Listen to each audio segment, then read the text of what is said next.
when I first started making videos, my mates were like, these videos are so dumb, like cringe and blah, blah, blah. And then now they're like, fuck, good on you, bro. And I'm like, yeah, well, see, you stick to it. And if I listened to them, I wouldn't be where I am. Welcome to the podcast, Nixon. Hello. Yeah, well, why don't you quickly introduce yourself and who you are? What's up? My name's Nixon. Nixon Stowe, I guess. And I guess you'd call myself a TikToker slash weirdo. I don't know. There's nothing. I love it. Yeah. What do you introduce yourself as? To people that don't know me, Yeah. like I'll say, I'm in the film industry. I love that. That's my, I don't know, like film and marketing. That's my world. So tell me then. So outside of TikTok, where is this rest of this film and marketing world come from? What do you do? Outside of TikTok, I've got my own business. Yeah. And I do, honestly, I come up with a new thing that I'm doing every week. Yeah. But I work for a company called Hahana. Okay. So I'm not too sure if you've heard of them. Yeah. So they're basically funded by Te Mangai Paho, which is similar to, I guess you'd say, NZ on Air, but it's a Māori funding. Yeah. And yeah, we basically create online content. Yeah.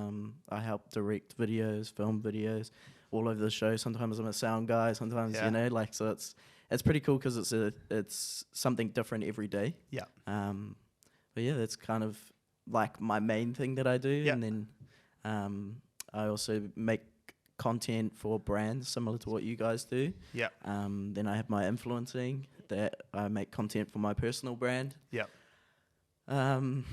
I've started a new business where I'm making a concert / festival gig, which is kind of new to me. So kind of figuring that out. Yeah. So a few things going on. Yeah. Well, I want to unpack a few of them and it's good to know all the different bits.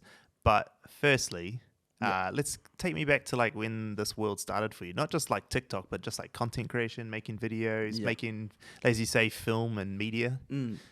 I think it's always started when I was quite young. Like I've always wanted to be, my dream was to be like an actor. Okay, cool. And I went to school and I was like, you can't just like go out and get a job in acting. So I was like, how am I going to do this? So I was like, I'm going to go behind the scenes. So I started studying like behind the scenes and camera and all that kind of stuff. And then one day I just decided to make like these videos with my mates. Yeah. One of my best mates named Mana, and we'd just make these funny videos just like between me and him. Yeah. And it'd be like skit-like videos that I'd post on my Snapchat to my mates. And like heaps of people liked them and I didn't think anything of it sort of thing. Yeah. And then one day TikTok came out and I seen like people were going like viral really fast. And I was like, oh, this is real weird. And it was becoming like a thing. And so I was like, fuck, I'm just going to post every single day. Like I just made that my goal. Cool. And so for the first 3 months, I posted every day. I didn't get any traction. I was just doing it for fun because I enjoyed it, sort of thing. Yep. And then I posted like my first ever skit. Yeah. So I just post like dance videos, like that usual stuff. How you start off. And I posted my first skit, and it was a New Zealand skit, and it got like 10,000 views. And I was like back then, I was like, whoa, that's when was crazy. This? 2020, something like that. No. This was, I think, 2019. Okay, really. Yeah. So early, 2019, I posted that, and then I kind of just keep making more skits that were quite similar. Cool. And then it would go to 20,000, then 30,000, then 50,000. Yeah. And then I stuck to posting for a year straight. Cool. And so I posted every single day, and I think that's why that's what I tell everyone. If you want to blow up on social media, it's consistency. Yeah, 100%. Because I think like I look back on my videos now and think, like they're quite funny, but some of them are really cringe. Yeah. And even back then, I was like, these videos are like not amazing, but I'm just releasing. Yep. And so I think like that's why the consistency helped me, because everyone was like coming back for that new video, even if it wasn't the best. Yep. But yeah, I still to this day I have no idea why people like my videos. It doesn't like go in my head. I don't know how to explain it. Do you like them?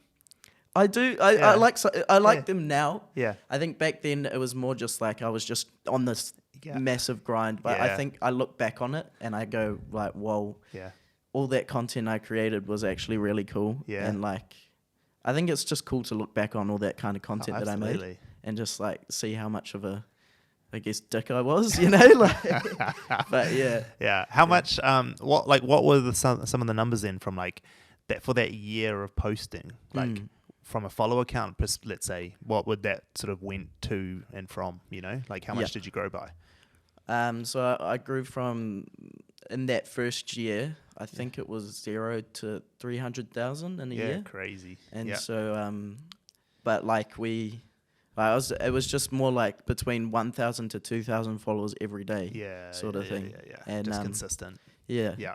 And I think I was getting like 2 million views a week, like, but I think the difference between me was, all my views were just New Zealand, so it was like, not around the world, like, and so it was like, even though I'm not huge, you know, I'm like big in New Zealand, I guess, and so like, but the thing was, what really helped, it was during COVID that we posted, and so everyone were on their phones and they're all looking for content, and what was actually quite funny, how I started making money on social media was, I got invited by Hahana to do an interview with this girl named Judah. And we make content together. And me and Judah were like, oh, why do they want to interview us? Like, well, this is real weird. And so we ended up doing it, but we were like real sus about it. We weren't going to do it in the end. And then they ended up flying us down to do this video. And then we did it. And the lady was like, oh, like, what do you do as a job? And I was like, I work at Pack and Save as a trolley boy. Like, and she was like, no way. And I was like, yeah. And she was like, do you want to work for us? And we were like, yes. Like, oh, can you pay me the same as Pack and Save? Like, and then she was like, yeah, let's do it. And we started working from there. And it was just, like I remember back in the day, I was posting videos. And I was so awkward though. Like, you imagine someone that you follow and you want to get a photo with them, but they're working as a trolley boy at Pack and Save. Like, I had to take photos with fans or whatever. And I was like in my Pack and Save uniform pushing trolleys like. That is so good. Yeah. So. What was that like for like the rest of your colleagues to work with, see that happen and shit? Yeah. I think because they'd known me before that. They kind of like, it was really just like a piss take sort of thing. Like, they'll be like, famous. You're so cool, bro. And then I'm like, shush. So it was like, it was kind of awkward, I guess. But like, it's funny though that, you know, they kind of took the piss out of it at first. And when I first started making videos, my mates were like, these videos are so dumb, like cringe and blah, blah, blah. And then now they're like, fuck, good on you, bro. And I'm like, well, see, you stick to it. And, you know, if I listened to them, I wouldn't be where I am. Nah, you know? Exactly. So, yeah. Was that ever a struggle, like, with all your mates taking the piss out of you when you're making them? Like, how did you deal with that? You just... I think, for me, I just, like...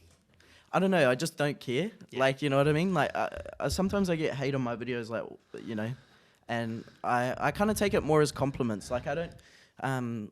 expect everyone to like my videos. One time I was out and this guy came up to me and he's like, I hate your videos, they actually suck, blah blah blah. And I was like, shut, bro. Like, thank you. Like, I actually respect that. I said I don't expect everyone to like my videos. Like, everyone has their own opinion, you know, and I know that my videos aren't for everyone. And he was like, wow, bro, that's actually a really respectful thing. And now we're actually like good mates. Oh, that's hilarious. Yeah. So, but yeah, I think it's just, I just didn't care. And I was just like, well, I enjoy it. So I'm going to keep doing it. Does he still not like your videos?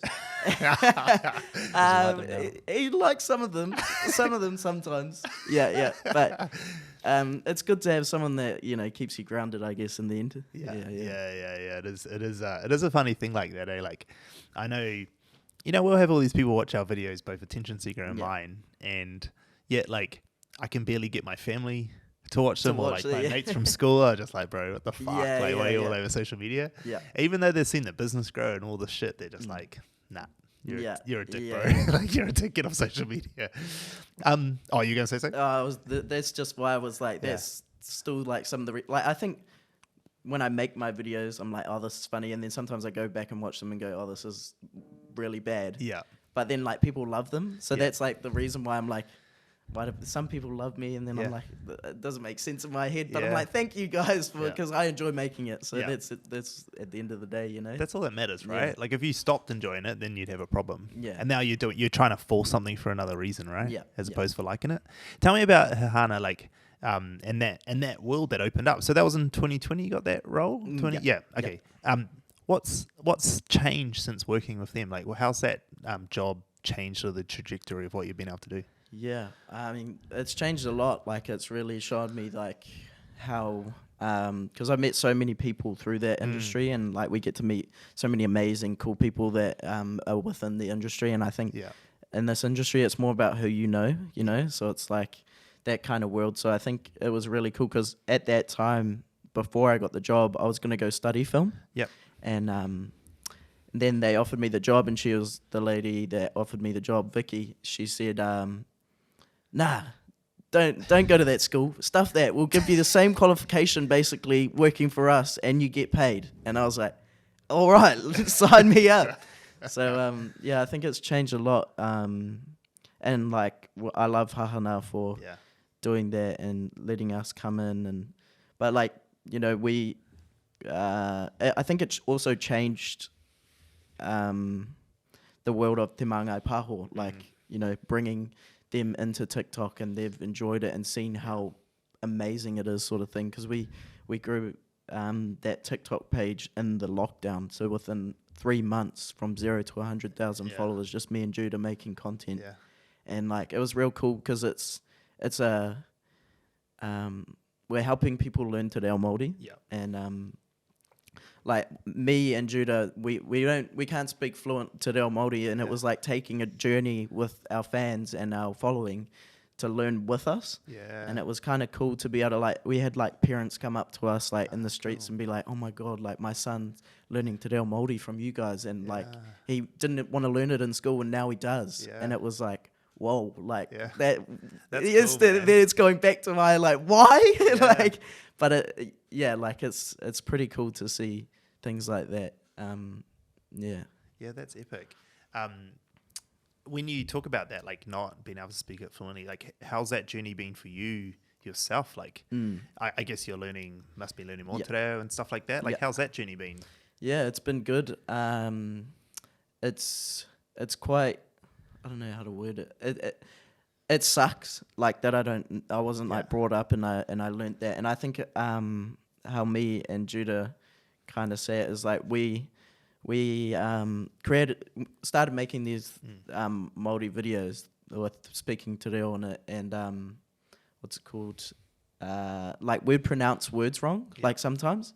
And I feel like within the Māori world is that if you pronounce those words wrong, they kind of like, oh, like pronounce it this way, this is wrong, this is like stink. And I was kind of like, well, like at least we're trying, like that's kind of the content, like the way we're trying, and like it's okay to make mistakes. And I feel like if a Spanish person comes over here and says like hello, you're not gonna be like, it's hello man, come on. So it's just like this whole different world, and I think it's like navigating through it and like, but I enjoy it, and I think it's cool that we're kind of teaching those people that are similar to us rather than teaching people that already can speak Te Reo or like making content for them. It's more for people that have no clue, and we're trying to teach it in a fun way that we feel like we'd be able to learn from. That's cool. I felt the same when I moved back to New Zealand. Like, so my dad's from the Cook Islands, and my dad grew up in a generation where like you couldn't say you're Cook Island, right? Like he had like my mum thought he was Māori for like a good portion of the relationship, because like Pacific Islanders were even worse, right? Like back in those days, like people thought of them as even less than Māori, sort of. That's the way they looked at it. And then as he grew up like, if you hear my dad speak on the phone, you'd think he's white. Like you wouldn't understand he's Cook Island. Like he's got that sort of voice. And so growing up, like we didn't really know a lot about, we didn't learn Cook Island there. And our culture that we knew was just like from being at our auntie's houses and stuff like that. So like I was quite detached from like what that was. But when I moved back to New Zealand, like I did a bit of like a rediscovery of that. But I found the same thing, that like we'd got into a point in society where you either had to be good at speaking or the culture and know it, or you couldn't say anything. And I was almost like, bro, like this is hard. Like, if you didn't grow up this way, or you didn't go to university and learn this sort of stuff, like you can only learn it through content media, social media. There is no real other place to go, right? No, definitely. And it's hard to kind of like, it's either one or the other. You don't know it or you do know it. And like, I mean, you're not allowed to be on the journey, right? Especially if you've got a voice, which is a bit annoying, because it's like, if you've got a voice like you guys do, it's good to show the vulnerability of you guys trying to learn, because then there's all these other kids like me and people who are trying to learn, that it's okay to not know it all, right? Because you get intimidated otherwise, because especially when there's a lot of like there's a lot of concerns around cultural identities and appropriation and stuff like that. That like, there's a fine line, and I get it. I get why people are like that, but like, it's hard for those of us who are trying to learn something, right? Like, if you're getting shut down like that. Definitely. I think like a lot of people, like I said, when I grew up and would go to the marae or something like that, you feel like quite, even though like I know some te reo Māori, even now, if I go to a marae or if I hang out with some people that can speak real fluently, I get like a bit whakama about like trying to speak it. Like, I don't know, even like, it's just like simple stuff like kia ora, like saying stuff like that is just like even now I feel like whakama that I'm going to stuff something up. You know what I mean? Like, it's just like, I don't know how to explain it, but you just don't want to like say something wrong and then people will downgrade you for it. So it's kind of like the hard industry to try and tackle. And then, so you feel like you have to be like professional at speaking the language to be able to even talk about it. So it's a journey. And it's a journey, exactly. One day, hopefully, eventually, I don't feel as whakama as I did back then than I do now. Oh, it's been a few years now, right? Yeah. I really like Tūranga from Alien Weaponry, and like his take on it all. Like, he's always really level-headed about it all. And people be in his comments giving other people shit about whatever, and he always calls them out. Like, bro, like, everyone's trying to learn. Everyone's got their own journey. I really enjoy his take on everything. Yeah, he's cool, man. Yeah, he's a cool dude, eh? Okay, so now you're working with these guys, you're getting your own gigs and stuff like that. So I guess from that, like, that's your entire world, right? Like, is it so that Hahana job is like, that's full-time gig, right? So how does that work? The thing with Hahana, it's more like contracted work. So that's what I found. Like, we would be like, maybe we'd be on for like 4 months, but like then we'd kind of save up to try and so that we'd be able to live off the money from that 4 months. They'd then come back 6 months later, sort of thing. Cool. Got it. And so like it's quite hard to try and like work in this industry because you need to have just like work pop up consistently. So it was like we'd do hahana work, and then we'd kind of like we'd also be doing what's it called, like brand deals, and try and make money there. And I think there was like, man, there was a point. Was it? I can't remember what year. I think maybe 2022, like last year, towards the like end of COVID sort of thing. It sucked for me. I had nothing coming in, and I was just trying to like find ways to make money, sort of thing. And at one point, I was like, I'm gonna have to go back and sort of study, you know, like go and study film or do something. And then so that's when I started to look for a job. And this was like, oh no, I've gone downhill. But then I was like, oh no, I can still do a job within this industry. I just got to find one. It should be easier as I've got the experience. And then I went into marketing, and so I did marketing for some brands and businesses and doing TikToks for them, which was a whole different experience, which was really cool. Are you still doing that, or you've stopped that now?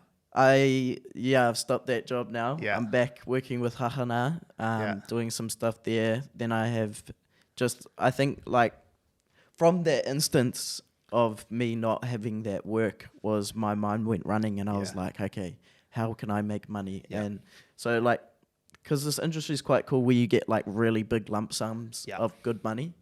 But you just have to you don't know if you're going to ever get Yeah. it again. So Yeah. you're like, okay, well, I got to make this money work, and I've got to find like different ways to make money. And I feel like that's why I'm so all over the place with what I do. Yeah. I'm always trying to find new ways of making money. I've got my own brand where I sell like clothing and stuff like that. Yeah. I've started a podcast before. Okay. I've started 2 of them. Yeah. That's a funny story as well. Yeah. I think me and my mate, we started this podcast, and we got to #1 podcast in 2 weeks on Spotify. Crazy. But we had to take down the podcast. Oh, why? Because it was probably not the best podcast to be online when we were making content for all these other brands and stuff. And like basically the brands were like, oh, okay, you can still have this podcast, but we're not going to work with you anymore, because what basically the podcast was getting drunk online with a guest. Yeah. And so then the guest would and it was called Wasted. We'd get wasted online and talk on the podcast. But it was the best podcast, man. You know, the funniest stories come out when you and your mates are, drinking and, but it just, in the end we were like, okay, this is just like not something that we can do till the end of time. And we don't want to be looked at as those guys that just, get drunk on a podcast. So we decided to kind of go away from that. It's tough, eh? It's like sellability, eh? Like, we had Lewis on here a while back, and I've had a few people actually, a few of the creators who've talked about that, like how the content that they make, so brands will buy them, will actually give them brand deals. Yeah. Well, that's another thing. Like it was the mix, like the thing that was stuffing with us was like, why should we change for them? Yeah. You know what I mean? Yeah. Like, so it was just like, do we just make content? Because we enjoyed making that content, I think. Yeah. And I think, like, it was just like kind of, you have to change yourself to fit this person's perspective, or you could be yourself and try and build your own brand. Yeah. And it was kind of that big decision on life of whether you go this way or that way. Yeah. And I think I chose the way where I didn't do that side. Yeah.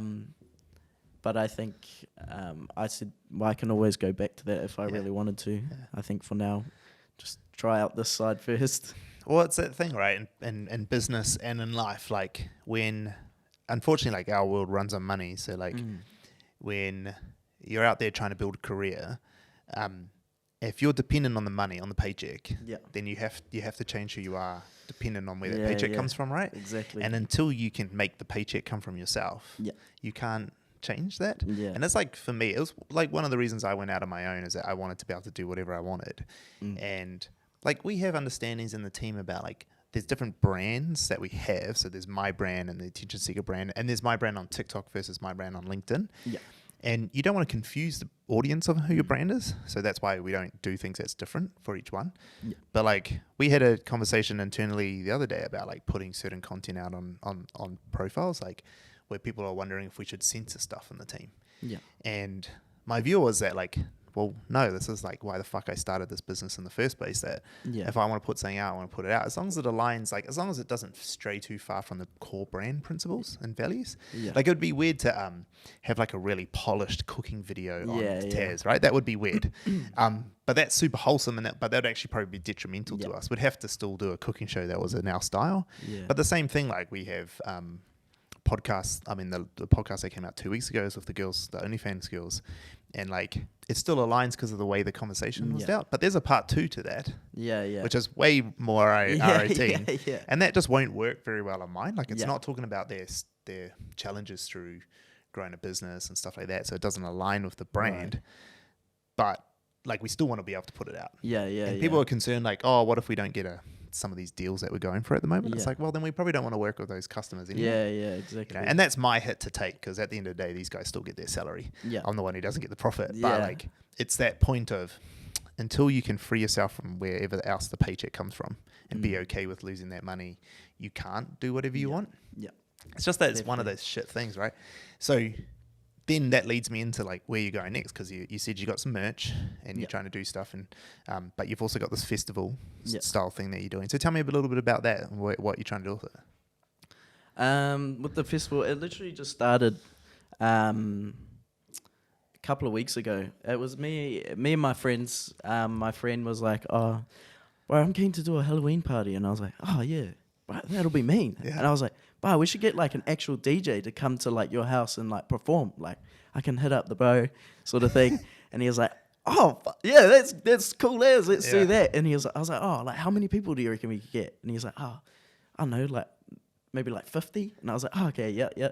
And then I was like, so I like hit up this DJ. I was like, "Oh yeah, I'll pay you." And I was like, "Oh yeah, whatever, how much it cost." And then we began talking, and we're like, "Oh, 50. But I'm like spending like this much on a DJ." And I was like, "Should we just get like a hall and we could have like 100? Yeah. And then he's like, "Yeah." And I was like, "Oh yeah," found a hall for like $200. Yeah. And I was like, "Yeah, let's do a hall." And then I was like, then I messaged my manager, and I was like, "Oh, how much does it cost for this person to like DJ at a festival?" And he's like, "Oh, I could do it for this price," sort of thing. And I was like, "Okay." And then I like messaged him, going through all these people like Savage, like all these like kind of like performers. And then he's giving me all these prices, and he was like, and I was like, "Oh, okay. Can I get these 4 DJs?" And so we ended up going for 4 DJs and spending like way more money there. It started out as a party, and then now we're like, okay. And it was first off going to be free. We weren't even going to sell tickets. And then we were like, nah, okay, since we're getting these DJs, we could sell tickets. And then but it was all over the place. But now we've got a full venue. We've got a whole venue with 4 DJs that are playing. And I was talking to my manager about it. They're not like big DJs, because it was our first sort of event. So, but they're still really cool DJs. And my manager was like, "Wow, like for your first event, you know, usually a person would hire one of these DJs, and you hired 4." And so I was like, "Oh yeah." So, but the whole thing is that it's on Halloween, and I wanna make it like a yearly thing. Because I've always had this dream to do a festival where there's like on Halloween there's hell, and it's like playing like kind of like D&B music. Cool. And then the other side is like heaven. And you got like fairies and stuff like going around, and like maybe like Stan Walker playing his music, you know, like something like that. I feel like that's the goal one day. So some of you might steal it now. Nah, that's mean. So okay, so where we're at with the event so far? How's it? Planned? It's going good. Everything's locked and loaded. We're actually bringing out the lineup tonight. So, okay. Hopefully tonight we're getting a website finished for the ticket sales. So hopefully that. And how many tickets can you sell? 500. Oh yeah, nice. That's gone from 50 to 500. 50 to 500. I love it. Yeah. How much are tickets? Cheap. Like $10. $10 for the first release. Then we have second release, which is 15, and then third release 20. Okay, nice. And what's the goal? What would be successful for you? Like in selling the tickets? No, just in this event in general. What would success look like if after it all happens? Man, I think like sell out, obviously. Not even sell out. I think like even if we sell out, we won't make our money back. We maybe might just break even. I think our goal is to build a social presence around it and make sure that people have a good night, that they want to come back next year. I think like our whole thing is just to see how this goes, and if people really enjoy it and they like it, or if it sucked, why did it suck? And then we can come back next year and hopefully make it bigger and bigger and bigger. But who knows? I think I've got ADHD, so I'll come up with this idea, and then like next week I'll be like, "Oh, actually, I'm gonna start a new business." But okay. Now I'm gonna dig into this a little bit. So I don't know if you know about like events and hospitality is like my background, right? Right. So I'm gonna just dig into this just to press on it a bit. See where you're at. It's just exposed. How rubbish it is. So I've said this before on my TikTok, but my first ever event that I ran was our school ball. Right. I did a couple parties at high school too, where I charged people for stuff that they were like small scale stuff. Yeah. But it was our school ball, and we sold $20/$25 tickets. We sold 700 of them, so it was like 14K. Yeah. And the best thing about it was at the RSL in Papakura. Yeah. Or RSA. No, what do you call them in New Zealand? RSA. Yeah. RSA in Papakura. So I've lived in Aussie too long. The RSA in Papakura, and they, it's a licensed venue, right? So we're a bunch of underage kids coming to this licensed venue. So I had to go to the police and convince them to give us an underage drinking license for one night only. And I managed to convince them and the mayor of Papakura to grant me a 1-day license from midnight to 6 a.m. on the day of the ball, after ball, to have underage drinking on a licensed premises. And they did it. They were like, because the reason why is because I went to Rosehill, right? So Rosehill is like pretty dodgy school. Yeah. And they were like, you're going to have this anyway. Yeah. So at least with this, we can guarantee, we can like have some stipulations. So we had to have police presence there. Yeah. We couldn't have anyone arrive to the venue on their own. They had to come on a bus. So we had to have another place for people to board a bus and come in. We had to have security throughout the whole night, and we had to have a whole bunch of non-alcoholic drinks available for free and food. And so we anyway, we did it, and they gave us the license, and we had it all. And the food component was crack up. So I had this 2-for-1 Pizza Hut card. Yeah. And it was unlimited Pizza Hut. So I rang them up at like 1 o'clock in the afternoon. I was like, oh, bro, can I get 200 meat lovers? And he was like, wait, what, now? And I was like, nah, I need it at midnight tonight. And he's like, oh, yeah, sweet. Okay, cool. That's enough notice. We can do that. And I was like, oh, and I've got this 2-for-1 card. Can I get another 100 Hawaiian, 100 cheese lovers? And he was like, oh, fuck. Yeah, okay, fine. So we had 400 pizzas all rock up at midnight. So it was like just this massive pizza buffet. It was like Pizza Hut buffet, like massive. We had all these drinks and stuff. Anyway, like it was the first time in like over a decade that our school had an afterball that actually went till 6 a.m. Right. Because they always got stopped at 1 a.m. because fights would break out. And, But at this point, like as soon as any sort of fights or stuff would start, the cops would straight in, grabbed them and just took them straight out. Yeah. And so it was like ran like a nightclub. Yeah. But it was awesome. Like I made heaps of money doing it. I bought this real mean ass suit. Like wait, so like, this was like you got this. So this was like your profit. Like this was your party. It was the afterball, right? Yeah. Whoa, that's so cool. Yeah, it wasn't anything to do with the school. The school actually didn't want us to do it. Yeah. But I was like, I went back to the principal. I was like, bro, they're gonna do it anyways. Gave me a fucking liquor license. Like, you have to let me. You can't stop me. Yeah. The police are on my side, and so the police ended up talking to the principals and stuff, and they said, "Nah, look, we're working with them. They're gonna do it anyway. Let us control it." Yeah. So it ended up being epic. Yeah. And like, we bought all this shit. Cool. Yeah, man. yeah, it was awesome. And then I obviously had a whole career of hospitality too. So. Okay, let's press into this bit. So you got 500 ticket sales. Okay, tell me the venue. Like, where's the venue? The venue. Is that secret venue? No, you don't have to say if it's secret. It's not secret. Okay. It won't be secret by the time this comes out, I guess. Cool. But it's Derby Street Station. Okay. It's basically. Have you heard of it? Nah. So it's a new venue. Yeah. Okay. It's right under. So do you know Bar 101? Yeah. It's that venue, but they've changed the downstairs now into like a venue that they're selling. What's it called? They're doing like events there, so people can hire it out, and they bring like artists. And they had like Young and Lips a couple of weeks ago. Yeah. So we've hired out that whole venue downstairs, and then that comes with we got bouncers. Cool. So they supply all of that. Yeah. Yeah. Cool, awesome. So we don't make any money from drink sales. They take all that. But we just take doors. Yeah. And then they've got all the DJ decks, so everything's supplied. All we do is basically just bringing in those DJs. Yeah. They're also promoting it. Yeah. DJs promoting it. But yeah, so hopefully, I don't know. What's something that I need to know? Let's just think about it for a second. Because I love this sort of shit, so we'll just dig into it. Well, how much is the venue hire? Are you allowed to talk about it or nah? You don't have to. Are you contracted not to? Okay, let's answer this way. I can tell you. What are your total costs? I can tell you. Can we bleep it? Yeah. Let's do that. Yeah, we can bleep it. Yeah, Connor will bleep it. Yeah.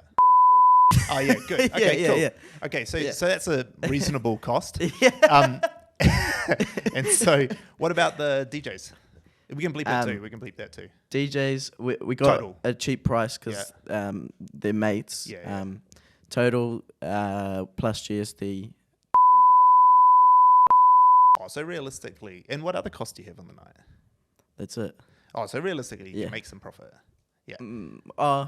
If you sell all 500. So the first thing is we gave out 100 tickets for free, so that we could get just people in the door and people talking about it, sort of thing. I think that's what our goal was, and just in case if we couldn't sell tickets, we'd still have at least 100 people there. Yeah. You're definitely selling tickets, though, right? Yeah. I think so. When you've sold merch let's say it again. Whenever you've done a video to sell something specifically, have you done many of those sorts of videos in your personal one? Yep. Yeah. I don't actually know how much stuff I sell because I don't sell like that. Like the festival, it will hardly be on my profile. Oh, really? I think, I don't know. I portray this reason of my profile as being usually the stuff that I'm making, my business doesn't revolve around my profile. Okay, got it. And so and I don't want it to get that stigma where it's this is a TikTok gig. Yeah. You know what I mean? Because I feel like I know that kind of, so I portray everything. So my business that I have is called Rough. And so I work on that, but it's about 4-wheel driving, at the beach, boys with mullets. That's not me. You know what I mean? And so if I told everyone that that's my business, people can see it on here. But I feel like they just wouldn't, I don't know, connect with it as such. Okay. So I have my mates that are actually like that, and I put them in front, and that's their business sort of thing. Okay. But I just go behind the scenes and I do all the film and the photography and tell them the kind of content that they can create for the business. And then I send them the merchandise that I make and say what do you guys think of this? Yeah. Rather than me coming up with the other stuff. So I feel like it's just I make businesses that don't connect with my brand, because I actually did try a business. I tried my own merchandise, and it sucked. I sold fuck all. Yeah, and I still got heaps of hoodies at my house, and so that was at the beginning of it, and I just kind of went off that, and I was all right, okay, I can't sell from my business at this point. From my personal brand. And so just to clarify, so the event will be run under Rough? Or separate, another business again? Yeah, another business, How will you promote it? So just word of mouth? Yep, word of mouth. I also got, I'll be inviting influencers there. I'll still promote it on my account, but I won't promote it as me, if that makes sense. Yeah. I'll just be I'm going. Yeah, as in you're an influencer promoting it. Yeah, so that's what I do with Rough as well. I'll promote it, but I don't promote it as mine. I just go, I got sent this stuff from this company. It's really cool. Yeah. What is it about that? What's happened to make you take that decision? What is it about you not putting the brand under your name? What happened to make you feel that way? Do you think? Was there a thing, or you just have an instinct that that's the wrong thing to do? I don't know. I just feel, I don't have an instinct. I think I just don't want people to, associate my name, my brand with that business and think down on it because of me. Mm-hmm. You know what I mean? Because I'm not trying to, what I'm trying to say is I'm not trying to get my audience to follow this brand just because I own the brand. I want to make a brand and build it from nothing. Yeah. And maybe even gain a new audience on that brand that's not my audience, if that makes sense. So I think the whole thing was I don't know, I just feel like it's way more cooler to be I built this brand from nothing, rather than I built this brand from posting it all over my socials and then my followers followed it. Yeah. So I think it's also a learning curve for me to try and figure out and navigate that world, if that makes sense. You gonna say something? But that, even if it's coming off your one, that's still coming from nothing though, because your one came from nothing. Yeah, I know what you mean, but I think I don't know how to explain it other than just saying not nothing, but just to be able to go, I built this brand, and then even I think it's just cooler that no one knows that I own that, and then I did it myself, rather than people going, oh yeah, he just built that because that stigma when someone's I think, how to think of it, Will Smith and Jaden Smith. Everyone's he's just famous for music because of his dad. I don't want it to be that kind of stigma, I guess. It's interesting, you kind of had this conversation with me originally with the Plaza about putting your face all over it, but you changed pretty fast. You understood why. Yeah. But originally No, you were a bit nervous about it, eh? Yeah, well, my one was more like I was more nervous about the TikTok thing because that stigma, whereas like I want to be more premium, high quality stuff. And Yeah. so that was my Didn't want the TikTok worry. crowd. Yeah. And it's a real natural thing. I think it's definitely different to the Will Smith like example because that's like not stepping out of the shadow of your father. Yeah. That's a different thing there, right? Yeah. Now, like, I fucking wish I had a father's shadow that I could step out of these days, but like, but I think it is very different.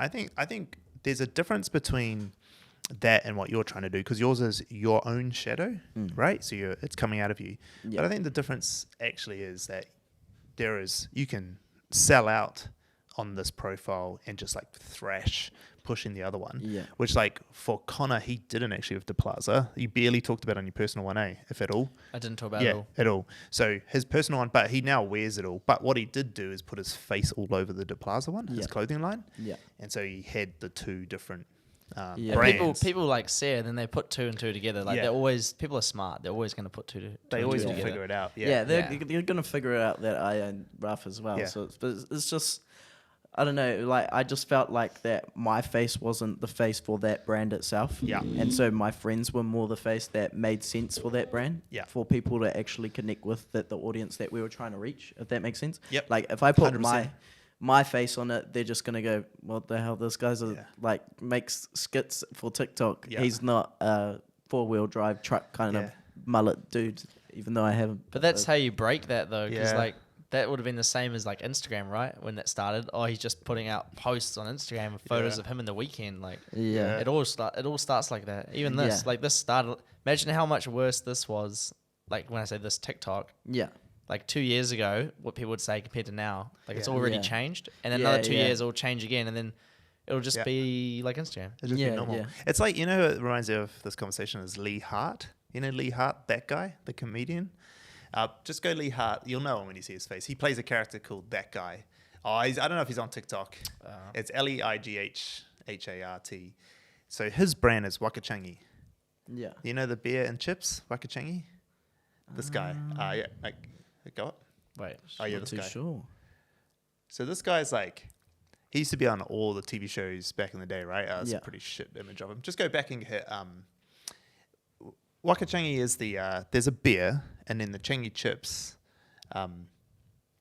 They're like everywhere in all the supermarkets now. They're everything. They got all like the cartoon sort of like almost like comic book pictures all over them. Yeah, Wakachangi beer. Can you just put Snackachangi? I think the chips are called. Oh shit. Just copy Wakachangi and then put that in the thing. So anyway, my point of telling you this story is that he was a comedian, like full-on comedian, played a character called That Guy. Yeah. You would never have thought of him as an entrepreneur. Like no way. Like no one did. Hit images, bro. No one would have thought of him as that. He like fully disrupted both the beer and the chip industry. The chips are mean as. We've had them here plenty. Yeah, the chips are awesome. Yeah. And that was an industry where like it was considered to be mature. Like chips are done, they're all of different flavors and everything are done. And this guy comes in and he like pulls this off and absolutely dominates the whole thing. Right.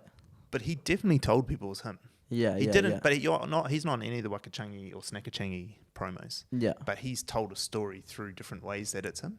Right. And so there are ways of doing it, like that are clever. Like imagine if you got your agent and said, "Hey, I want to do a press release about this with the DJs." Yeah. Just in like the localized magazines or digital magazines that it makes sense for. Yeah. That's still using your brand. Yeah. But now you are getting another part to your brand. Yeah. So it doesn't necessarily have to be on your TikTok, but now people are like going to read this and you go, "Oh, that's fucking Nixon. Fuck, this guy's the man. He also runs events." You see what I mean? Now you're like building on it without having to put it into your brand. Right. And then same with Rough, like it could come out a story later on, like this, Nixon starts this bloody Rough and whatever. And it's like you're doing it in different mediums or different social medias. Yeah. But you still leverage the one brand to do it all. Yeah. Because like Connor's right, like they all started from nothing. Yeah. Like it's not like Will Smith's your dad, like you had to build this on your own. Yeah. And I think like for people like us who built our brands purely off of our own, like you have to leverage it every way you can. But it doesn't mean you have to do shit things to leverage it. Yeah. Yeah. Like, there's no point in just like, just thrashing it all on your TikTok. That would just be weird. Yeah. Do you with the is the rough one? Yeah. So you haven't got your face on it. Right? No. There's photos like. But you're not seen as like. It's more like we sent this stuff to this guy and he put it on and wore it, sort of thing, and like for some photos. Because I think for Rough, we've made like a Rough Boys account, and so it's like. It's literally like wasted. Yeah. Like we made like one similar. That's another podcast that I've done. But like, what was the name of TikTok? Rough Yarns. If you go RUFF. Oh, yeah. Rough Yarns. And then these are like some of the boys that we just started it on TikTok. So is it partly to do with the same thing you got stopped for last time? If you put your brand too close to it. Yeah. The association, right? Exactly. Okay, so that's like another way of like doing it without, being a part of it. But the TikTok's real cool. Like we post all the clips here. But I've just been a bit slow with it at the moment because I've been busy with doing heaps of other stuff at the same time. Yeah. But like we've only posted a couple of videos and these boys have no social media presence whatsoever. Yeah. And do you own it with these guys? Yeah. So you all own it together. Yeah. I think there's ways of like using your brand in different ways. And actually, like, given that you've got this kind of sort of like classic ADHD entrepreneur brain, because that's like, you can already see it. Like, when you meet people like that because you've always got too many ideas. Yeah. And how old are you? 21. Yeah. So you're still young. Like, fuck, I was still coming out with crazy ideas all the way. I mean, I still do. Yeah. It's just that I've been told no so many times. I know when to slow down sometimes, but my team still tell me off. Like you could start to build a profile in the world where like that entrepreneur mindset, right? It's like Ryan Reynolds is another good example, right? Yeah. Ryan Reynolds is the comedian, actor, blah, blah, blah. But if you go to his LinkedIn, he's like serial entrepreneur, part-time actor. That's what his LinkedIn says. And that's because that's really what he is, right? Like he'll buy something like Mint Mobile, use his branding to blow it up, and then sell it for $400 million. Like it just blow up. I mean, he's obviously got the acting bankrolling him. Yeah. But I think like you could be quite smart about this where brands know it's not you on it. So when they put you about like against their brands, people they're like, oh yeah, it makes sense. Like his TikTok is clean. It's easy to put brand deals to and stuff like that. But it just so happens this guy is a serial entrepreneur and has multiple businesses that he works with as well. Yeah. That brand's real strong because what will end up happening is you'll get joint venture opportunities. Yeah. You'll have these crazy ideas and you'll go to people and they'll like, bro, I'll front you the money. Yeah. You market it, but I'll pay for it. Right. And then you'll go on a 50-50 share basis or maybe even more yours because like the hardest thing in these online startup businesses is the marketing. Yeah. Like once you can crack it. Yeah. You know? And if you can leverage your brand each time, you'll get people like just trying to do joint ventures. I had I won't say his name publicly here, but I had a creator who's been on the show previously come and see me over the weekend once, and he was asking the same thing, like, what do I do with business? Like, how do I get it? Like, I don't just want to sell out and do all this sort of shit. And we went through a whole bunch of different scenarios of how you can grow a business as a creator. Yeah. But at the end of the day, like, we got to the point where he's like, I don't want to run the businesses. I don't want to do all the admin day-to-day shit. He's like, I've given up that life. So we sort of took this, like, what about a joint venture with someone? Yeah. You know? Yeah, like, what about, like, going into partnership with other people who will pay you, who will pay for everything, you just market it. Yeah. And it's like a real good model, like, especially with you got a few of these things that people are like, oh, this is cool. This guy knows how to get shit off the ground. Yeah. And you've done it the way you've done it. But if you start to build a brand of like, no, this is a thing I do. Yeah. I'm real good at this. Now you're going to get people go, bro, I'll back you. Yeah. Like if you came to someone like myself or, some business owner were like, bro, I've got this idea. This is how I'm going to blow it up. But I just need some money to do this part. Yeah. You're going to get these people going, yeah, fuck it. We've seen it done before. Yeah, and now you can take this event, the next year. Yeah. You can go, you've done the first one and people know it was you. So you go to investors next year and you be like, look, I got this idea. Yeah. Instead of 4 DJs, I want 12 stages and 42 acts. Yeah. But I need $1 million. Yeah. And people just be like, well, you did it last time. Yeah. It's not going to go. Yeah. But you know what I'm trying to say, right? I know what you mean. But people do it, right? Yeah. That's how events kick off. Yeah. Yeah. And like, we talked to a couple of different people who run events, and we're looking at taking one on as a client, which we didn't end up doing, but they use his personal brand, the owner's personal brand, which isn't TikTok. He's just had a long, steady career, done real big shit. And because he's done real good PR with it, he was able to rock up to sponsors before even booked anything. And it was just like, this is how much money you have to pay me. Yeah. And so they all signed on. So he had a couple million already in the bank from sponsors. So before he even sold one ticket, he already paid for the whole event. Yeah. And then all ticket sales is profit. Right. And that's just how he rolls now. Because people trust him. But if you do this event and no one trusts you, then your next stage of growth is going to be based on your ability to get capital to inject in. And that's going to be based on your ability to convince people you can do it again. Yeah. You know what I mean? It's like the fucking Fire 2 guy. He's about to he's launched another fucking concert, even though he fucked everyone over. But he's been on a PR campaign. And he sold it. He sold it in seconds or like 20 minutes or something. Yeah, I've seen that. It's crazy. But it's because he did a PR run 6 months leading into it saying, I've recovered, I've changed, I know it, I've gone to jail, I've done all this shit. And he's fucking then sold another one. I've seen that and I was like, how dumb could you be? I can't wait till he fucks everyone over again. Yeah. Imagine though, second time round. You're not. If you bought a ticket, you're not allowed to be angry. No, you're not allowed. No, you're not. No. I hope he had a clause for buying in his them. Yeah, that'll be his get out of jail card. Yeah. I told everyone it wasn't going to happen. Yeah, I've got it in my print. Yeah. But the reason he was able to do that is because he went on a PR run for 6 months or so beforehand. There's heaps of interviews to him talking about it, where he convinced the public, "Now this time's different." Yeah. I mean, he'd be stupid if he fucked it up again. Yeah. Instead of ham and bread, it'll be ham, bread, and cheese. With butter. Yeah, it's butter. But there's that idea. Like, it's how do you align all these other ventures you've got to another brand? That's something you should consider. Like, is it a professional brand that you have? Because you've got your TikTok brand. You're not going to change that. Yeah. Right? That is what it is. And you may as well keep to it. It's almost like your acting brand. Yeah. Right? That's your LEG. Yeah. Right? Yeah.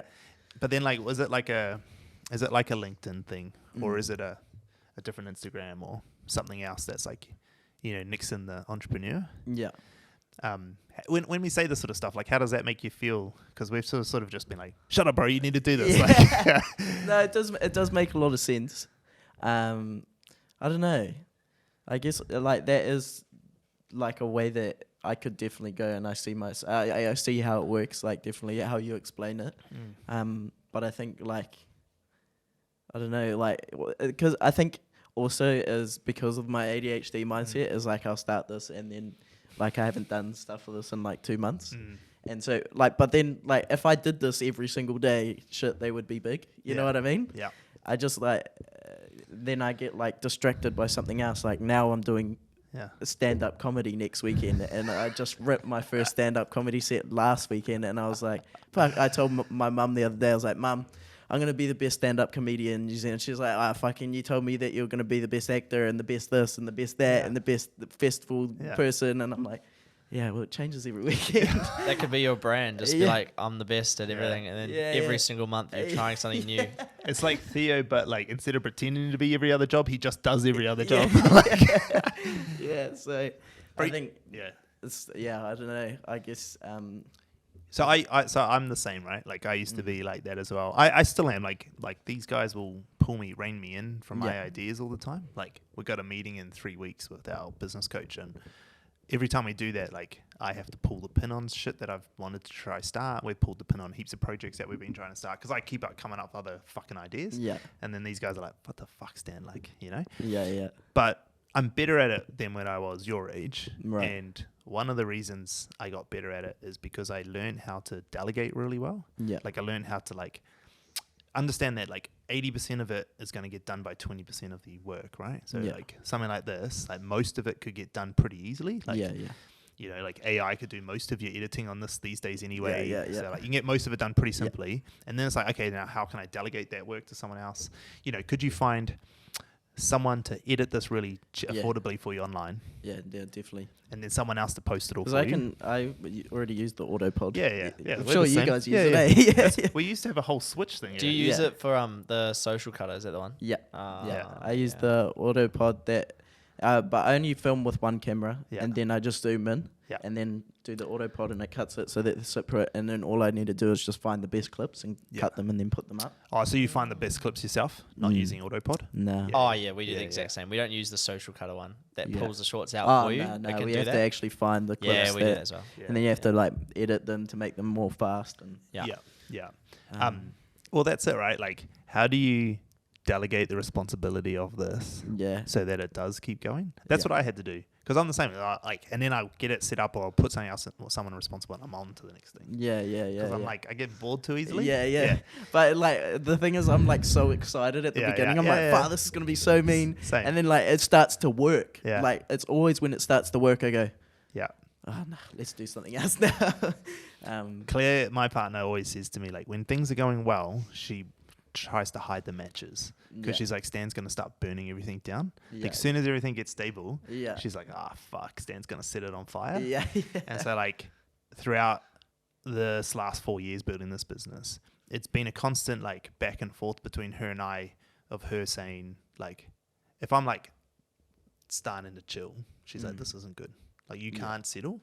Like, you have to keep moving and doing something else. Which is good, because we're growing. I'm always have to chase new clients and whatever. But like, I'm the same. If things get easy, like once they start to work and they get easy, I'm like, fuck this. Like, it's just maintenance, right? So what I learned how to do real early on in my career, actually in hospitality, was how to delegate really well and put people into positions. And the only way I was able to do that is like to not give a fuck if they mess up. Like, I'll still call them out on it, or tell them like, hey, this isn't how you should do it, or this is how you should fix it. But like most of the time, like these like Connor has free reign on how we edit this podcast. Like, I don't even watch them. He could be put in the middle of them, like, Stan's a fuckwit, blah blah blah. I would have absolutely no idea. But you just have to let it go, because like, who gives a fuck? You know that it's like 80% of it's going to be good, and then you'll be sweet. So, but that took me years. Like, I was like mid to late 20s before I'd like, one, realize it was a problem. So that's good for you. You already know it's a problem. But two, like, how to work it. And it was always just about like, how do you delegate? And I didn't have, there was no, well, I shouldn't say that, but it wasn't commonplace to have like outsourced freelancers from like Philippines or India or whatever, who can do most of the work pretty well. They probably can't find clips. Those Fiverr guys, right? You just didn't have that. When I first started this and I found out about Fiverr and all these freelancers guys, I was like, fuck, man, if I was still a GM of hotels, I'd have a whole army of them like doing all my fucking work. And I would have done nothing, because most of my work was putting fucking reports together. And I would have just been like, bro, you do all my reports and just send even like Chat GPT these days, like, wow, like all my emails, you know, like I'll just write something down, then chuck it in and it writes it perfectly. I'm like, oh, fuck, this is perfect. Even one of my mates that's within the industry, I'm not going to say his name, but he used Chat GPT to apologize to his girlfriend after a big fight. That is so bad. That is so good. And I was like, there's no way. And he was like, it worked, bro. And I was like, shit, what has life come to the point where you're asking a robot to write an apology to your girlfriend for something you've done? I love it. Humans are messy, bro. We're too full of emotions. That's why computers are good. There's no fucking emotions in them. So tell me, what's next? What's the plan? So you got this event. What are your goals over the next 12 months with your brands and your business and things and career? I also wanted to talk about just how I'm going to market my event. I started this the social media account where I repost everything that's New Zealand content. Cool. And literally, what's it called? That's NZ. I started it, I think, 3 months ago, and it's on Instagram. But man, I don't know if you guys know, Reels are going crazy at the moment. Like, this stuff, like, I get like close to 20,000 views per story. Right now it's growing at like 1,000 followers a day. Should put your repost on Reels too, eh? We should get Diana set it up. That's smart. We should do that. So we got a bunch of repost accounts as well that we just like have in the background as building. We call them distribution ones. Doing the same sort of shit but like different styles. We haven't put them on Instagram yet. You should pump your podcast through here. No, we have. If you scroll down, there's Like most of the stuff we don't repost, we'll post on the stories, and then people go over to the page. But there's like an old video that I posted up on here. But that's also helping my brand too. That video with the 53,000. Yeah. This isn't the podcast, but this is like the Rough Boys page. This one. This one. Yeah, that one there. But we post that up and just reposting. Sometimes I repost, like no one knows that I own this page as well. And so like sometimes I'll repost my content and then some people will watch it. I guess that's just how I've been working. It's just like all these things are just different things, and they all one up each other, if that makes sense. Yep. So like That's NZ is just like completely just reposting all this random New Zealand content, and it's like it's me going viral, and then I just repost, some of the festival, and then my content, and then some of the Rough Boys content, and then so it just like smart. It's exactly what we're doing. It's exactly what we're trying to do. Yeah. We're just building them in the background, and then once they're big enough, like you get a few. I think you got 10 or something, 10. No, I don't know. You're trying to build 9 or 10 of them. Yeah, and so once you've got 10 with say 100K each, like there's a million people, and they're all different audiences too. And then we just recently started Ponsonby NZ, so like a real hyper local page for Ponsonby. And the idea behind it is like you can have all these different brands. There's like we call it like the MCU or like the TAS CU, like the cinematic universe. Like where you're a little bit in everything. Right. This part of this podcast is part of that because like people get like yourself come on, they see it and all that. But then like even with our clients' content, there'll be like just little elements of attention seeker in it that people will recognize, or like distribution TikToks, people will start to see our stuff sort of permeate through. So it's exactly the same strategy you got, which is awesome because not a lot of people do it. Yeah. I just think you should have your face in like within all of this somehow, so everyone knows. Because it's just like makes it even more like trusting. Yeah. But then if you're like reposting stuff, then they're just like, oh, he's just trying to get people to go to his page. Like that's what the things I think. But you don't want those people as your fans anyway. Yeah. Like the people that are gonna, the people that, and same with like the potential businesses you might not get. It's the same with us, right? If they're not going to work with you, you probably don't even want them anyway. Not the people you want to surround yourself with. It's that conversation we had at start. It is. Where's the paycheck coming from? I see the reasoning. Yeah, it's hard though. But it's just like, it's biting the hand that feeds you, or is it the bad, the good? I don't know. I reckon right now this one isn't too bad if he's just posting stuff. If you're posting stuff of you in it all the time, that's fine.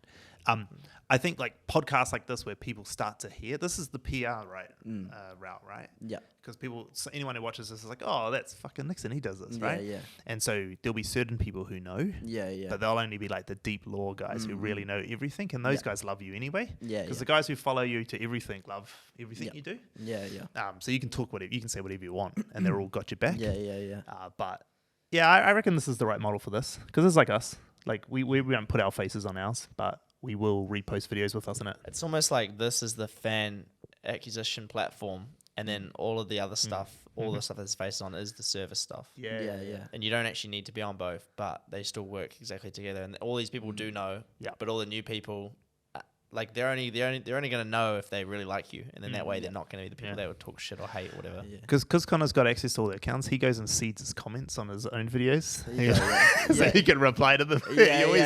You'll see him post on videos like him replying to someone saying, "Bro, that's one of the distribution TikToks." Like I'll post up on the story. I'm like, "Fuck, that festival looks tough," like stuff like that. I love it. But yeah. I think, but I've always had like a background of like growing social media. Like when I was like real young, before I even did TikTok, I had like accounts where I'd literally grow them to like 15,000 and then just flick them off for $500. Oh yeah, nice. So I had like travel accounts, dog accounts, like all that kind of stuff. But I never really like thought of it in a way of like making money sort of thing.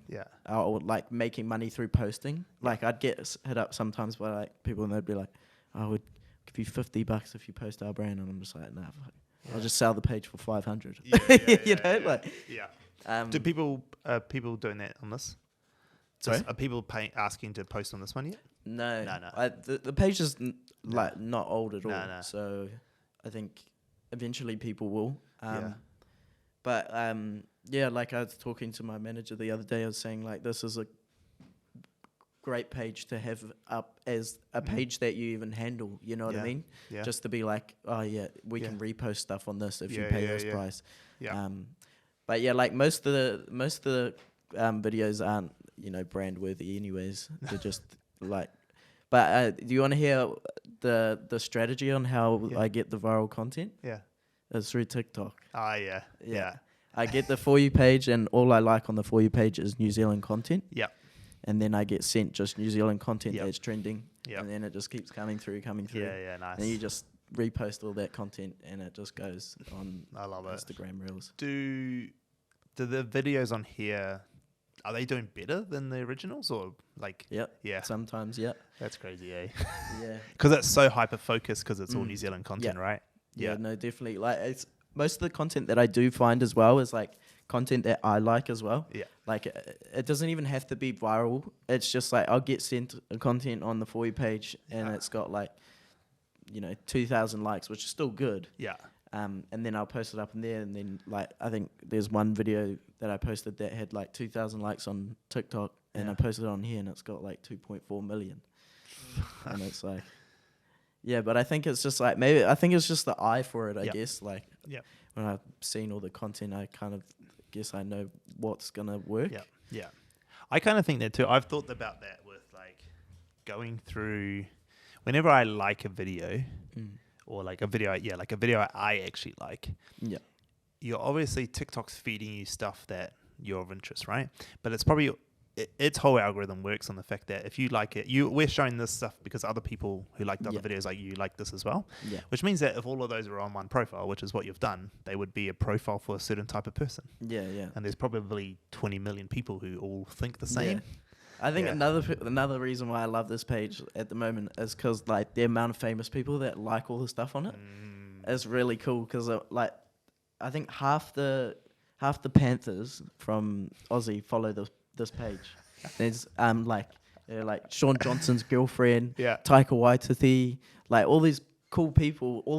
Half the All Blacks follow it. That's funny. And it's just like that's how I know All Blacks and all these people are seeing my content now too. Like, you know, so it's cool in a sense that like all these cool people get like follow this page. Yeah. And it's just like that's so good. I fucking love it. It's a cool model because it's more work than what we do because our one's not this like this, but like it's smart. Yeah. It's a smart way of doing it. It's probably not that hard to do. No, I mean, it's not even like more work. It's just a bit more thought. Yeah, really. Yeah. Exactly. More back work. Yeah. Whereas ours is all just like outsourced to Philippines. Yeah. Hey, bro, can you just do 20 videos today? Yeah. Nah, it's cool. I love How many of these do you post a day, or do you not post a daily? Depends. I think I try to post daily, but between 1 and 3. But then sometimes I miss a couple of days, and then I just come back. But So it's pretty regular though. Yeah. It's pretty regular page. Yeah, like these sorts of pages at least always do that. Four pieces of content a week at least. Minimum. Yeah. Nah, cool, man. Anything else you want to say before we wrap up? Because we're about an hour and 10 in. Oh, I don't know. No. Well, anyone watching this will come out before Halloween. Yeah. So if you haven't got a ticket, go get a ticket. It's $10. Well, it'll be $20 by the time you guys see it.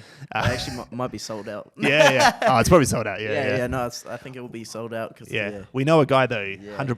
$100. All right, man. Hey, thanks so much for coming on. I really appreciate it. Thank you for having me. Yeah.